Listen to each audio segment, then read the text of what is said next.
Assalamu alaikum, dear students of class 8th.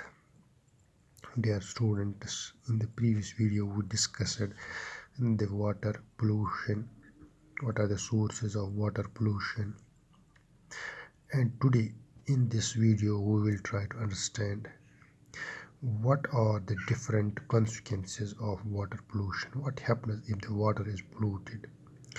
So dear students, we know that water is polluted by many ways. The discharge waste, industrial discharge, is responsible for the polluting of water.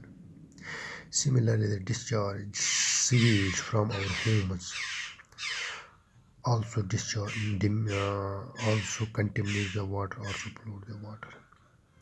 Similarly, the agriculture, pesticides, weedicides, insecticides, and the nutrients, fertilizers, artificial fertilizers that we use in our fields, in our agriculture lands, in our orchids, that also contribute in the pollution of water.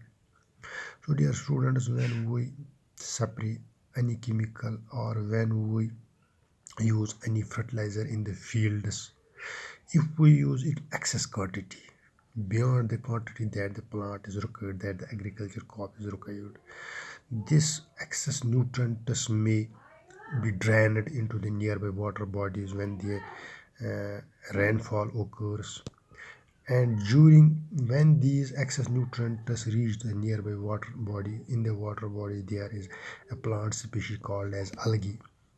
Then algae growth increases.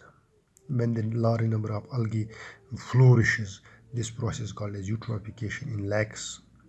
When the algae number of algae increases, it reduces the penetration of sunlight into deep into the waters, with which the inner organisms kills the fishes inside the water. They do not they are not able to get the oxygen, dissolved oxygen, because most of the oxygen is used by the algae. When the algae is decomposed, decomposers use the oxygen of the from the water and reduces the quantity of oxygen into the air, into the water, with which the aquatic organisms are killed due to decrease of oxygen level. So we can say during the water pollution, the aquatic organisms are totally killed. Their survival becomes very difficult, whether these are aquatic plants or these are aquatic animals, because there is a decrease of oxygen level in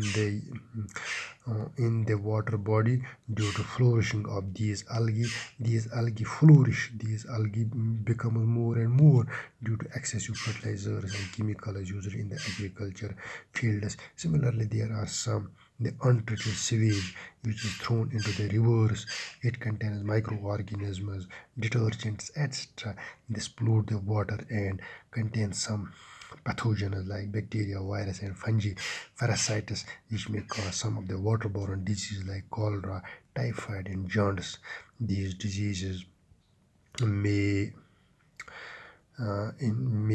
these diseases are very harmful diseases, and they may be enter into the human body. These viruses like cholera virus, typhoid, and jaundice, and these bacterial and viral diseases are very dreadful diseases and may affect the living organisms. So these are some of the effects of water pollution. So in another video we will learn how can we control the water pollution.